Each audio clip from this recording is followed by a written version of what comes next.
지금도 사연을 보내면서 그때 일이 생각나서 손이 덜덜 떨리고 있습니다.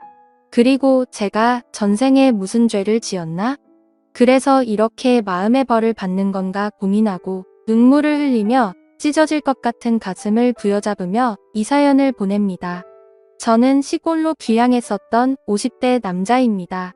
저와 아내는 전부 다 도시 출신에 직장까지 도시에서 살아온 말 그대로 도시촌 사람이었습니다. 저 같은 경우에는 할아버지 댁이 시골이어서 어릴 적에는 논밭에서 놀기는 했었지만 즐거운 추억은 그때뿐이었고요. 아내의 경우에는 논밭이 있는 시골을 가본 적이 없는 전형적인 도시 여자였죠. 하지만 제가 사업을 하면서 돈을 많이 벌게 되었습니다. 어느 날 아버지가 오시더니 고향에 사시는 친척 어르신 중에 사정이 어려워서 집을 싸게 내놓으신 분이 계신데 너가 좀 비싼 가격에 사주면 안 되겠니? 라고 하셨습니다.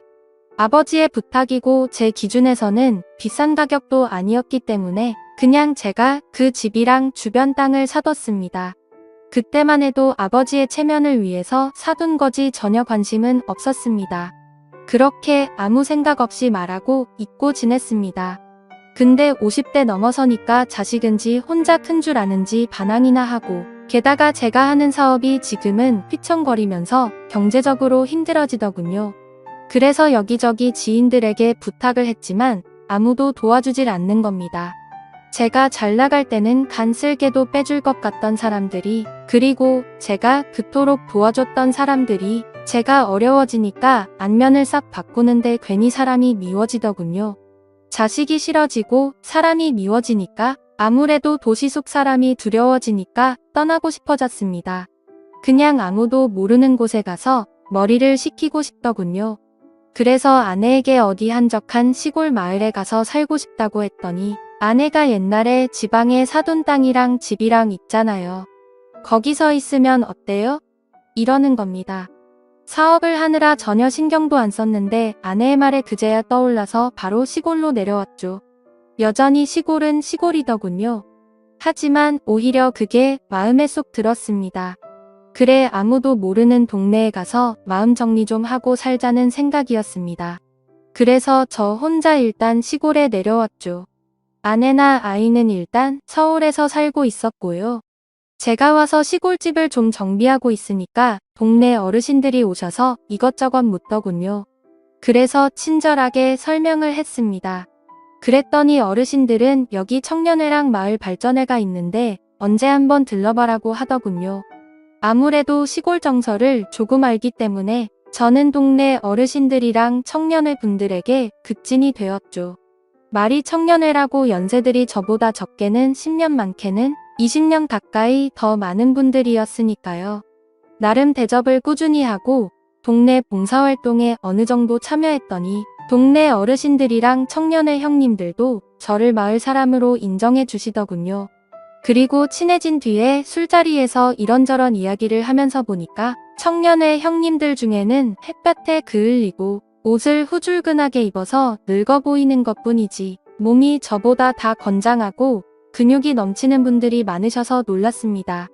그래서 제가 역시 도시 사람들보다 농촌에 계시는 분들이 건강하다니까요 하면서 감탄을 하기도 했어요.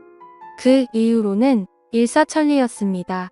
마을 사람으로 받아주니까 저를 도와서 마당을 꾸며주는 형님도 계셨고 전기부터 전화까지 아름답게 소개를 시켜주셔서 생활에 불편함 없이 해주는 형님도 계셨습니다. 아무래도 평생을 보고 지내온 분들끼리 살아온 촌이라서 그런지 외지인에 대한 거부감은 크지만 한번 자기 사람이라는 생각을 하시면 적극적으로 도와주시더라고요. 그렇게 어느 정도 마음을 터놓으니까 일자리도 알아봐 주셨습니다. 특히 제가 사업을 한창 할 때 그나마 시간 내서 즐겼던 일이 낚시였는데 주변의 낚시터에서 일하라고 자리까지 알아봐 주셨습니다. 솔직히 제가 일을 할 만큼 돈이 쪼들릴 정도는 아니었습니다. 모아둔 돈도 어느 정도 있었고 사람이 싫어서 내려온 거지 일을 하려고 귀농을 했던 건 아니었으니까요. 하지만 형님들은 사람이 놀면 안 된다면서 일자리도 알아봐 주시고 저 혼자 있다면서 반찬이랑 식사도 매번 주시는 겁니다. 그때는 역시 진심은 통하는구나 생각했죠.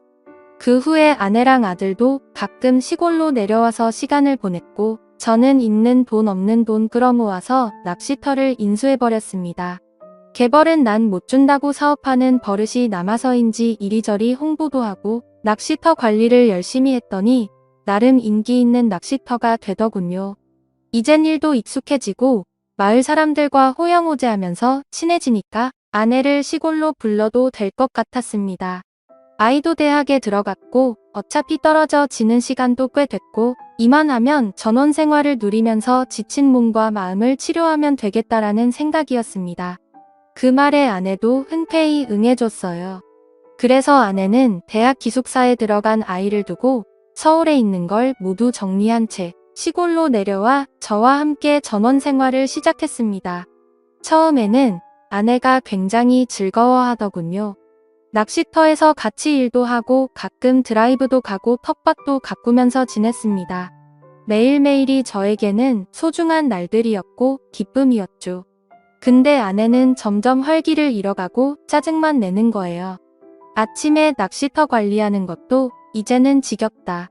텃밭 가꾸는 것도 이제는 힘들다며 매일 투덜대는 겁니다.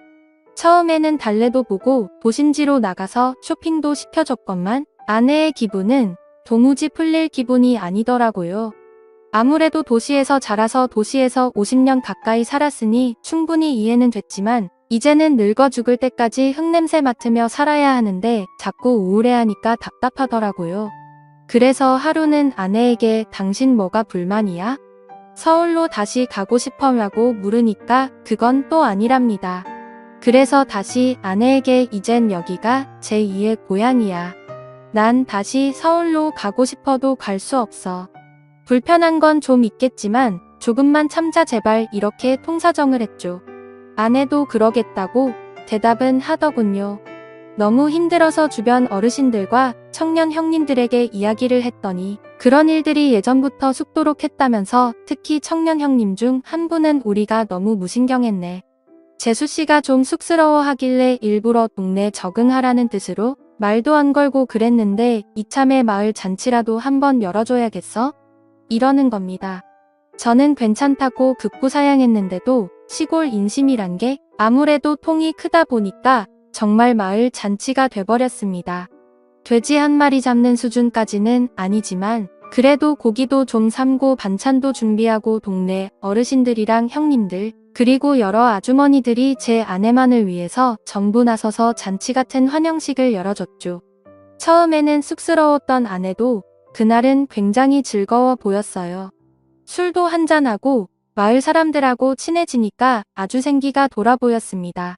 그래서 술도 마셨겠다 기분도 묘하게 좋아져서 그런지 그날 밤에 아내랑 오랜만에 행복한 시간도 보냈습니다.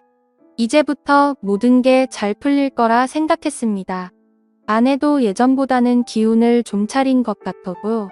그래서 낚시도 일을 마치고 와보면 아내는 동네 청년 형님들과 마을 일을 돕고 있거나 아니면 집 앞 텃밭을 가꾸고 요즘은 인터넷으로 정원 가꾸기 이런 걸 보면서 공부도 하더라고요. 그 모습을 보면서 흐뭇했죠. 하지만 아내의 비밀을 알게 된 건 몇 달이 지나고 나서부터입니다. 아무래도 새벽에 나가는 일이 많다 보니까 저녁에 일찍 잠을 자는 편이었는데 그날따라 잠을 굉장히 일찍 깼어요. 대충 새벽 1시쯤 된 것 같더군요. 목이 말라서 물을 마시고 방으로 들어와 보니까 아내가 없는 겁니다. 가끔 제 코 고는 소리가 싫다면서 딴 방에 가서 혼자 자는 경우가 종종 있어서 별로 신경 안 쓰고 다시 잠을 자려고 했습니다. 근데 뭔가 거실 쪽에서 누가 왔다 갔다 하는 소리가 들리는 거예요. 살금살금 걸어가는데 옷감이 서로 삭삭 스치는 소리였습니다. 워낙 시골이라 조용하고 한번 신경 쓰이니까 그런 발소리에 옷감 스치는 소리까지 들리는 겁니다. 아내가 왜 저러나? 라는 생각에 잠 안 자고 살금살금 고양이 걸음을 왜 하는 거야? 하면서 나가봤더니 아내가 현관 문 앞에 서 있는 겁니다. 깜짝 놀라서 거기서 뭐해? 그랬죠. 그랬더니 잠이 안 와서 잠깐 나갔다 왔다는 겁니다. 처음에는 그런가 보다 했죠. 근데 몸에 풀이 좀 묻어 있는 겁니다. 아니 어디까지 나갔다 왔길래 몸에 풀이 묻어 있어? 라고 하니까 아내는 깜짝 놀라면서 묘 앞에 갔다 오는데 좀 묻었나 보네? 이러는 겁니다. 그래서 농담으로 모르는 사람이 보면 어디 논밭에서 뒹군 사람으로 보여? 라고 했더니 아내는 눈에 쌍심지를 켜고 아니 무슨 말을 그렇게 해? 내가 새벽에 나가서 어떤 놈하고 뒹굴다가 왔다는 거야? 이러는 겁니다. 반응이 너무 거세서 좀 놀랐죠. 아니 농담으로 그런 거지 누가 진짜 그렇다고 믿겠어?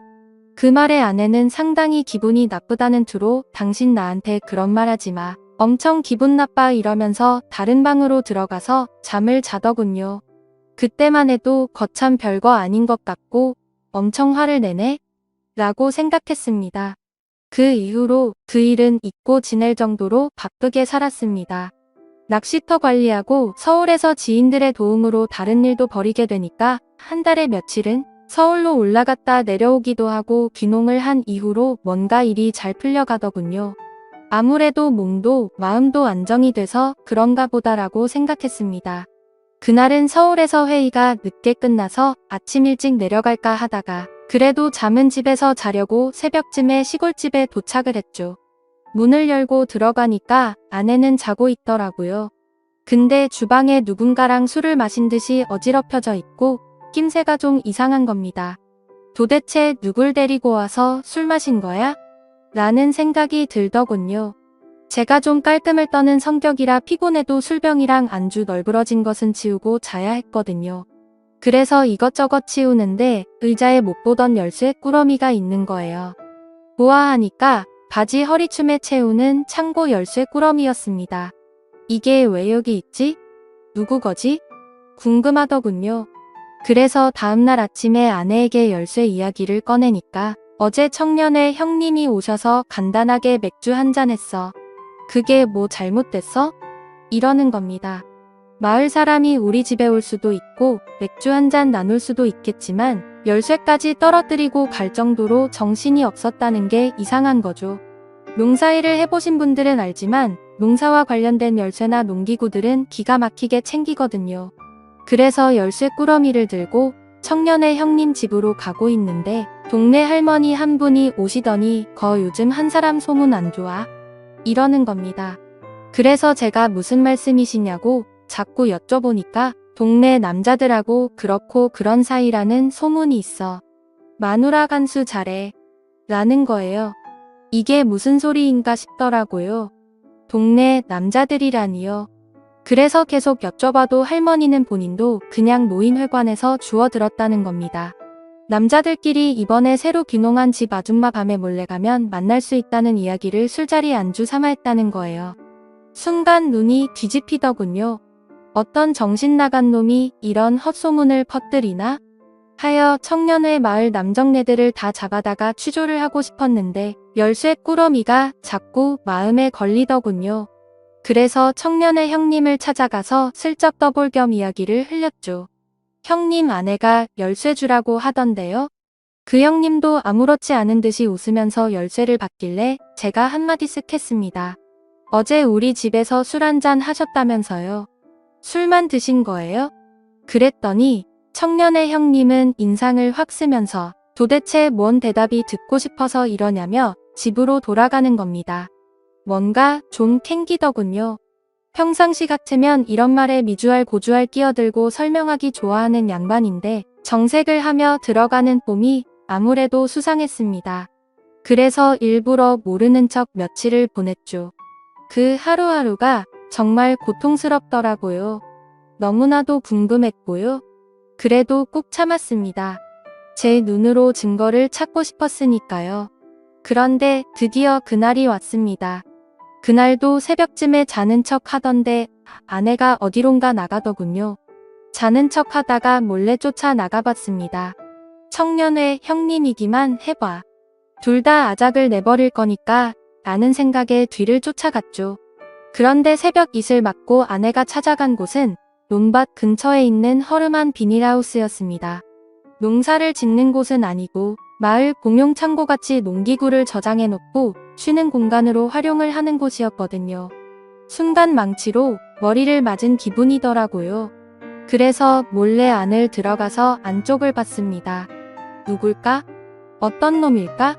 궁금하기도 하고 막상 보면 열받을 것 같아서 두렵기도 하고 손이 부르르 떨렸지만 안을 들여다봤죠. 그런데 세상에나 청년의 형님이 아닌 다른 형님인 겁니다. 이건 또 뭔가 싶더라고요. 둘은 이미 더러운 짓을 벌이기 시작했더군요. 차마 그 소리를 듣고 싶지도 않고 이제는 끝내려는 마음에 확 덮쳐버렸습니다. 깜짝 놀란 아내와 그 형님은 손발이 되게 빠르더군요. 언제부터 이랬냐며 제가 화를 막 내니까 갑자기 그 형님 입에서 더 충격적인 말이 튀어나왔습니다. 난 오늘이 처음이고 다른 사람들을 몇 번 만났어. 이건 또 무슨 소리인가? 머리가 띵 하더군요. 아내는 여보 지금 이 사람이 정신 나가서 헛소리 하는 거야. 믿지 마. 라고 하더니 나중에는 살려달라고 빌고 나중에는 악에 받쳐서 맘대로 해. 하면서 들어 눕더군요. 하지만 계속 소리를 지르고 난리를 쳤더니 끝내 몇 군데 집을 가리키는 겁니다. 그 새벽에 그 집 문을 발로 차고 들어가서 나와. 우리 마누라 건든 놈들 나오라고. 큰 소리를 쳤습니다. 동네가 난리가 났죠. 알고 보니 마을에 체격 좋고 힘 좀 쓴다는 대여섯 놈, 그리고 물론 청년의 형님도 껴있었습니다. 마을 남정네들 대여섯 놈이 마누라랑 놀아갔다더군요. 하늘이 무너지는 기분이었습니다. 그놈들은 제 아내가 먼저 유혹을 했다면서 핑계만 늘어대고 아내는 아니라고, 자기는 그런 적 없다고 싹싹 빌고 아주 난장판이었습니다. 조용히 끝내려고 했지만 도저히 안 되겠더군요. 근데 마을 이장님이 한사코 말리고 제발 경찰에 신고를 안 하면 안 되겠냐며 싹싹 빌더군요. 그리고 마을 사람 모두가 잘못했다면서 합의금은 얼마든지 주겠다며 싹싹 빚는 겁니다. 확인을 해보니 무슨 대가성으로 주고 판 것도 아니고 아내가 자발적으로 나섰던 터라 이걸 어떻게 처벌하기도 애매하더라고요. 이제는 더 이상 더러운 쓰레기들이 사는 동네에 도저히 있고 싶지도 않고 아내를 보고 싶지도 않아서 아내와는 이혼을 했고 정신적 위자료를 청구했습니다. 그리고 마을 청년의 놈이랑 몇몇 사람은 탈탈 털어서 꽤 많은 액수의 돈을 받아냈습니다. 어차피 법으로 제대로 엿먹일 수 없다면 돈이라도 왕창 뜯어낼 생각이었는데 촌사람들이 은근히 돈이 많더군요. 그 돈으로 지금은 서울에서 장사를 하고 있습니다. 정말 잘 먹고 잘 살고 있습니다만 마음 한 구석은 정말 쓰리고 아픕니다. 동네 사람들은 지금도 이 일은 비밀로 쉬쉬하고 있다고 하더군요. 정말 파렴치한 아내와 시골 남자들을 생각하면 지금도 피가 거꾸로 솟네요. 저의 긴 글을 읽어주셔서 감사합니다.